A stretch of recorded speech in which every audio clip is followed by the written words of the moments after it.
Tadi sudah kedatangan tamu dari kita. Pokoknya ini berbicara tentang berbau-bau dengan tanaman ya. Hari ini kita kedatangan Mas Gopar. Mas Gopar ini adalah salah satu menurut saya adalah inspirator sekali ya. Bicara tentang anak muda kita sudah bicara. Hari ini anak muda tidak akan jadi apa-apa tanpa orang tua.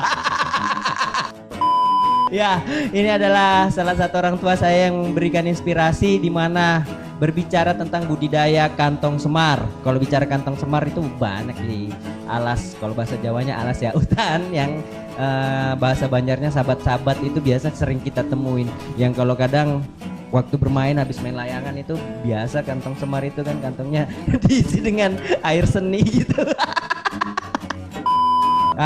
Kita harus perkenalan dulu, kita harus tahu biografinya Mas Gopar ini seperti apa, dengan kesehariannya seperti apa. Boleh deh kita tanya dulu biografinya Mas Gopar. Silakan Mas Gopar. Salam-salam dulu buat Oke, teman-teman dan kawan-kawan di seluruh pelosok dunia. Kawan-kawan. Saya nama lengkapnya M. Gopar. Sehari-hari saya adalah jurnalis, wartawan Antara. Kantor berita Antara. Antara ada dan tiada. Silakan Mas Gopar langsung. Udah cukup itu aja. Cukup gitu aja. Oke, kita boleh tanya dulu domisili, tempat tinggal, yang kemudian bisa hijrah sampai ke Penajam itu seperti apa? Tempat tinggal saya sebenarnya di Kota Samarinda, Kalimantan Timur. Sejak Januari tahun ini saya mendapat penugasan di Kabupaten Penajam Pasir Utara. Jadi sekarang berdomisili di Kelurahan Lawe-Lawe, RT 6 nomor 56. Oke, kita tanya status. Dia masih mau nyamarkan statusnya nih. Status dipertanyakan. Iya, dia malu. Anak saya kok satu ya? Iya. Anak saya 4 guys. 4, luar biasa. Istri 1 di Samarinda dan 1 lagi di Samarinda juga. Jadi hanya 1. Baru Iswan, belum istri. Iswan, istu, istri ya. Tidak berani dia sampai istri, apalagi sampai istu. Oke deh. Hari ini selama saya sempat jalan-jalan ke kebun kecilnya Mas Gopar, dia sedang membudidayakan kantong semar atau bahasa latinnya adalah Nepenthes. Nah, boleh dong sedikit menceritakan atau mendeskripsikan bagaimana awal mulanya memilih kantong semar yang menurut saya adalah tanaman yang biasa aja kok dipilih gitu untuk jadi dibudidayakan. Ya, kantong semar itu adalah tumbuhan. Karena ada bedanya tanaman dan tumbuhan. Kalau tumbuhan itu adalah tumbuh secara alami, sementara tanaman itu yang ditanam. Nah, tumbuhan kantong semar ini di PPU ini kalau menurut saya ini gudangnya. Karena ya? Di daerah lain ada, karena Nepenthes mirabilis ini orang sini bilang kantong semar. Itu bahasa umum di Indonesia, kantong semar. Kalau orang Penajam ini yang sering ku dengar itu kantong monyet, kantong lajung, ada lagi disebutnya aku lupa namanya. Tapi yang jelas Nepenthes ini di Penajam Pasir Utara yang paling banyak adalah spesies mirabilis. Nah, di spesies mirabilis sendiri yang saya temukan di Lawe-Lawe ini ada 3 sub. Ada yang hijau, ada yang merah atau coklat tua lah, tapi mendekati merah. Ya. Kemudian ada yang bintik-bintik kemerahan. Dia mendekati sudah spesies gracilis. Nah, kenapa saya tertarik dengan Nepenthes? Karena ini termasuk tumbuhan langka yang sebenarnya ini kalau di Penajam ini kekayaan hayati yang nilainya nggak terhingga. Tak terhingga ya? Tak terhingga karena kan ini jenis langka dan dilindungi. Ya. Dari 130 spesies Nepenthes ada 58 yang dilindungi. 58. Ya, kebetulan yang mirabilis ini belum dilindungi. Karena anu ya, banyak ya. Karena banyak. Nah, tapi dia ini tumbuh, ini kan hutan Kerangas ini. Iya, iya. Nah, kawasan Kerangas. Jadi dia itu tumbuh di ladang masyarakat, bukan di hutan. Kalau di hutan ya kita nggak peduli. Iya, iya. Karena kalau di hutan kan aman dia, Iya. nggak ada yang menjamah. Nah, Iya. berhubung ini di ladang masyarakat, Ladang masyarakat. maka suatu saat masyarakat akan mengkonversi lahannya tadi. Mengganti, membabat dan mengganti. Terserah dia, karena itu kan lahannya kan. Luar biasa. Saya pun kalau punya lahan Babat ya. bisa aja saya karena memang pas-pasan, Heeh. saya bikin rumah. Misalnya lahanku cuma 10 kali 20. Kebetulan di situ ada repentis misalnya. Iya, iya. Kebetulan saya juga harus membuat rumah. Heeh. Mau nggak mau kan itu harus terbabat. Heeh, heeh. Nah, supaya mirabilis ini tidak punah, Ya. jadi walaupun dibabat oleh yang punya pemilik lahan, Siap. nah, maka kita bisa berpartisipasi melestarikan tadi. Ikut berpartisipasi melestarikan. Oke. Sebenarnya cara melestarikan yang paling gampang itu adalah membiarkan. Membiarkan ya. Membiarkan dia tumbuh liar. Itu cara melestarikan yang paling gampang karena dia akan beranak pinak. Beranak pinak. Kalau itu diyakini tidak dialihfungsikan lahan itu. Nah, berhubung lahan itu akan dialihfungsikan, maka cara melestarikan kita Ya, dibiarkan saja. bukan kalau dibiarkan tuh kalau di hutan. Oh ya, siap. Dicampakkan. Sakit. Tapi kalau di lahan masyarakat, maka kita melestarikan. Ya. Bisa kita ambil anakannya Heeh. atau kita motong di bagian pucuknya untuk di stek. Di stek. Oke, begitu kawan. Itu ya, berarti ini kalau melihat potensi Kantong Semar di Penajam ini khususnya wilayah Lawe-Lawe, Kabupaten Penajam Pasir Utara, dari yang digambarkan oleh Mas Gofar sendiri itu melihatnya bahwa ada hal yang memang harus dijaga, tapi hari ini melihat kondisi masyarakat ini bukan apa-apa untuk Kantong Semar gitu. Nah, tadi juga sudah digambarkan bagaimana kita harus menjaganya dengan membiarkan saja jika di hutan. Sama dengan bicara tentang alam, menjaga alam itu paling mudah dengan membiarkan, tidak usah dirusak atau diapa-apakan. Nah ini oke, tadi sudah kita lihat mendengarkan bagaimana penjelasan dari Kang Gofar, melihat bagaimana potensi Penajam hari ini terhadap Kantong Semar.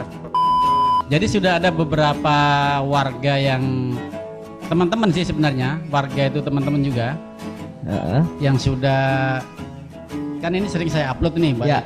di Facebook maupun di grup WhatsApp. Ya, ya, ya. Nah, jadi dari beberapa uploadan itu ada teman yang berminat. Nah, karena berminat mereka datang ke markas saya Di mana markasnya ini? di Lawe-Lawe. Di Lawe-Lawe.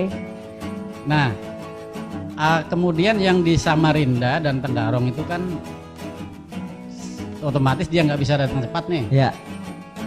Ada yang sudah saya bawa langsung, ada juga kebetulan mereka yang datang ke sini. Datang sendiri untuk Nah, melihat. jadi total yang sudah saya, baik itu saya stek, saya semai, maupun yang ambil dari anakan itu. Dari anakan ya, Iya, anakan tanpa orang tua. Itu sudah ada sekitar 150 yang sudah saya bagikan ke Teman-teman. teman-teman dan kawan-kawan. Kawan kawin luar biasa, luar biasa. Artinya harus bekerja secara ekstra karena suatu saat bicara tentang Kantong Semar, hari ini kita bisa melihat di mana saja. Suatu saat itu akan semua tergantikan dengan gedung-gedung pencakar langit. Harapannya buat teman-teman yang hari ini melihat Kantong Semar itu jangan hanya melihat dia adalah sebuah tumbuhan yang biasa saja dan suatu saat akan menjadi luar biasa ketika dia langka, begitu ya. Iya.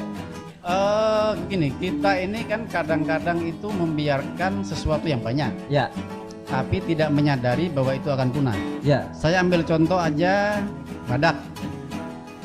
Ya. Badak kan nggak ada lagi sekarang. Ya. Ada masih ditemukan beberapa ekor, di bawah 10 ekor itu di daerah Kutai Barat sama Mahakam Hulu.